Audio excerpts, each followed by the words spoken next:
নমস্কার বন্ধুরা, GS forum চ্যানেলে আপনাকে স্বাগত জানাই। আজকে খুব গুরুত্বপূর্ণ একটা বিষয় নিয়ে ডিসকাস করব, সেটা হলো পশ্চিমবঙ্গের বর্তমান পরিস্থিতি রাষ্ট্রপতি শাসনের দিকে এগোচ্ছে।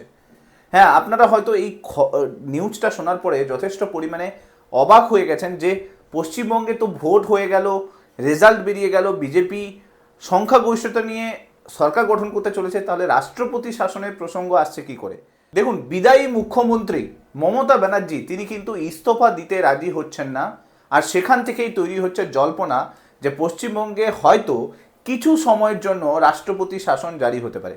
আজকের এই ভিডিওতে ডিটেলসে দেখার চেষ্টা করব যে যদি পশ্চিমবঙ্গের যিনি বিদায়ী মুখ্যমন্ত্রী আছেন মমতা ব্যানার্জি, তিনি যদি ইস্তফা না দেন, তাহলে রাজ্যপাল RN রবিকে কত দিনের জন্য রাষ্ট্রপতি শাসন জারি করতে পারেন, এবং তার সঙ্গে সঙ্গে এটাও দেখব যে যদি রাষ্ট্রপতি শাসন জারি না করেন তাহলে RN রবির কাছে আর কি কি বিকল্প রয়েছে যেখানে পশ্চিমবঙ্গকে সুস্থভাবে তার যে শাসন ব্যবস্থা সেটাকে কন্টিনিউ করা যাবে।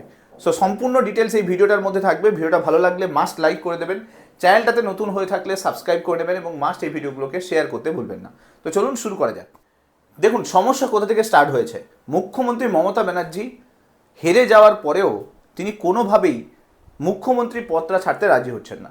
নর্মালি প্রসিডিওর কি হয়, যদি কেউ মুখ্যমন্ত্রী পদে থাকে আর যদি তার পার্টি হেরে যায়, অর্থাৎ সরকার তৈরি করার যে মেজরিটি, সেই মেজরিটি যদি না থাকে, তাহলে রাজ্যপালের কাছে এসে রেজিগনেশন জমা দেয়, এবং রেজিগনেশন জমা দেওয়ার পরে তারপরে কিন্তু রাজ্যপাল নিজের হাতে নতুন করে শাসন ব্যবস্থা নেয় এবং যে সরকার মেজরিটিতে সিট পেয়েছে তাকে সরকার গঠনের জন্য ডাক দেয়। আপনারা যদি দেখেন, আমি 2011 লোকসভা বিধানসভা ভোটের গল্পটা আমি আপনাদেরকে বলি। 2011 বিধানসভা ভোটে 34 বছরের সিপিএমের শাসন শেষ হয় এবং তারপর 13ই মে রেজাল্ট আসে এবং দুপুর 1টা নাগাদ ভোটের ফল স্পষ্ট হয়ে যাওয়ার পরেই তৎকালীন মুখ্যমন্ত্রী বুদ্ধদেব ভট্টাচার্য তিনি রাজভবনে গিয়ে তৎকালীন যে রাজ্যপাল ছিলেন MK নারায়ণন তার সঙ্গে দেখা করেন এবং তার কাছে ইস্তফাপত্র তুলে দিয়েছিলেন। শুধু তাই নয়, তিনি রাজভবন থেকে সরকারি গাড়ি ছেড়ে দিয়ে আলিমুদ্দিন স্ট্রিটের পার্টি অফিসে গিয়েছিলেন এবং সেটাও কিন্তু দলের গাড়ি চেপে। বুঝতেই পারছেন যে তিনি কিন্তু যখন থেকে মুখ্যমন্ত্রী পদ ছেড়েছিলেন তারপর থেকেই কিন্তু সরকারি সমস্ত সুযোগ সুবিধা তিনি কিন্তু ছেড়ে দিয়েছিলেন। বাট পশ্চিমবঙ্গে বর্তমানে কি হচ্ছে, পশ্চিমবঙ্গে বর্তমানের পরিস্থিতি কিন্তু আলাদা।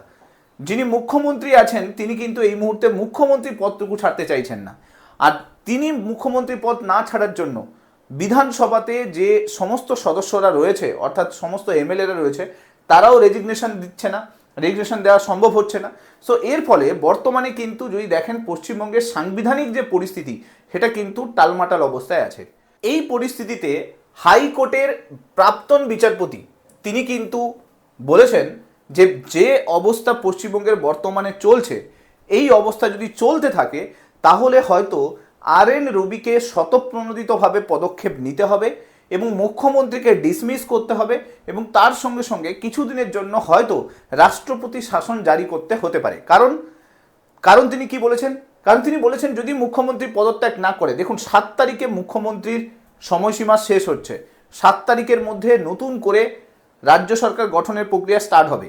যদি 7 তারিখের মধ্যে তিনি রেজিগনেশন না দেন তাহলে রাজ্যপালকে নিজে থেকে স্টেপ নিতে হবে এবং নিজে থেকে স্টেপ নেওয়ার পর মুখ্যমন্ত্রীকে ডিসমিস করতে হবে।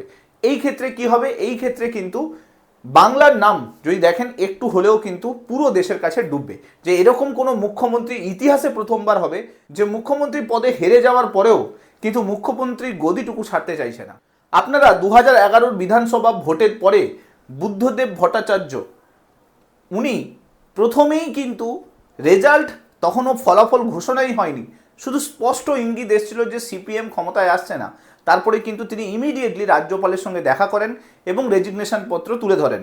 কিন্তু এখানে দেখুন অলরেডি ভোটের রেজাল্ট বেরিয়ে গেছে, 2 দিন এখনো পর্যন্ত হয়ে গেছে, তারপরেও এখনো পর্যন্ত রাজ্যপালের সঙ্গে কিন্তু মমতা ব্যানার্জি দেখা করেননি এবং ইস্তফাপত্রও দেয়নি।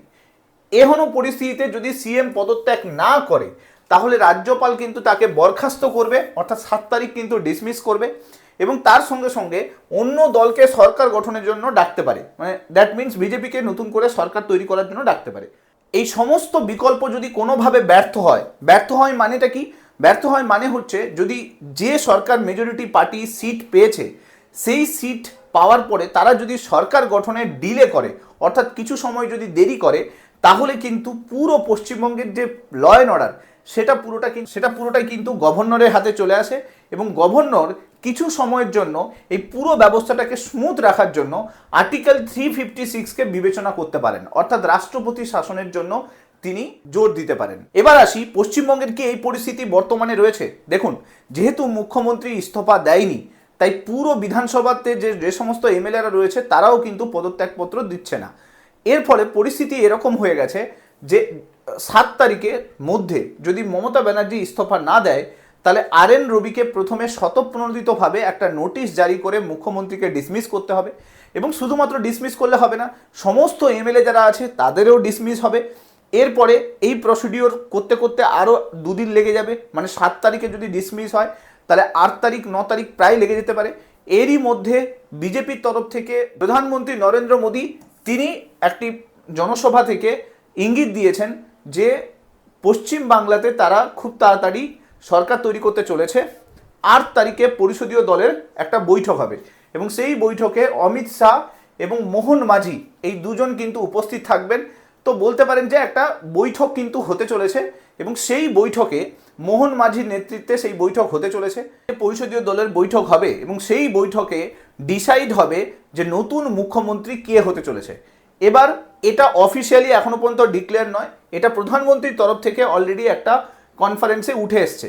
এখন যদি বিজেপি 8 তারিখে ধরুন যে পরিষদীয় দলের যে নেতা হবে বা মুখ্যমন্ত্রী কে হবে সেটা যদি ডিসাইড হয়ে যায়, তাও সেই প্রসিডিওর কমপ্লিট করতে 9 তারিখ লেগে যাবে।